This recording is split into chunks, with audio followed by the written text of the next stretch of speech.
Hi guys, it's fatpetrolhead here, and today I want to discuss a CVT transmission that is now installed in almost any car of Nissan and Mitsubishi brand, from Lancer to Outlander, except only true off-roaders and really heavy cars. I'm gonna tell you about my personal experience because I owned a car with a CVT transmission, and also I sold about 300 cars working for a car dealership, and of course I have kind of a database about reliability of used cars. This transmission, made by Jatco, the company that is partly owned by Nissan, was firstly installed in very small and compact cars, something like Nissan Micra. Starting from early 2000s, these transmissions became extremely popular among all compact cars made by Nissan and Mitsubishi.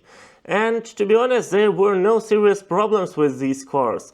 Yes, they were not as reliable as a classic automatic transmission, but still they worked well. However, starting from the late 2000s and especially early 2010s, Nissan and Mitsubishi started to install these transmissions in quite heavy SUVs cars and also with four-wheel drive systems. And after that, these transmissions got quite a bad reputation on the market for being unreliable. In marketing materials, the idea of installing CVT transmission into quite a heavy SUV was something about saving fuel and also more smooth driving as you don't have any gears in it. The question is, when was the last time you really felt switching gears in your automatic transmission?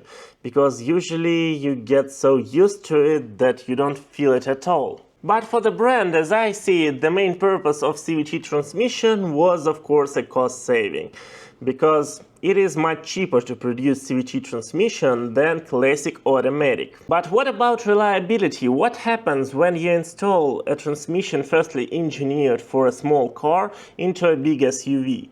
So basically, I had a personal experience because I used to own a Mitsubishi Outlander. I bought it new in 2012 with 2.4 engine and CVT transmission. First of all, I must admit that when I owned this car, I wasn't driving it calm, slowly and accurate.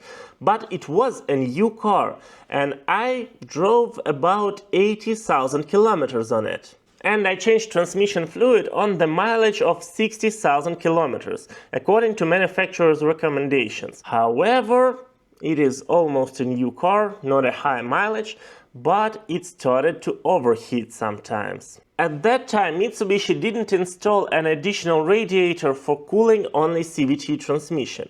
However, on the third generation, they installed it. And it solved the problem partly.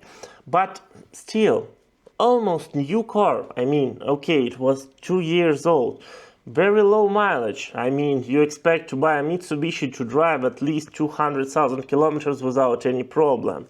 And you have problems with overheating going on the highway with the speed around 140 kilometers per hour, just driving, not accelerating or something, and you have an overheating of transmission. Of course, it's not a nice experience. But as I told you, I wasn't a calm driver, and this transmission is really made for them. And yes, it is extremely important to maintain it properly, to change fluid, the filter every 60,000 kilometers and better every 40,000 kilometers. However, also, you should be really calm. You should avoid accelerations, especially from the start, and any high speeds.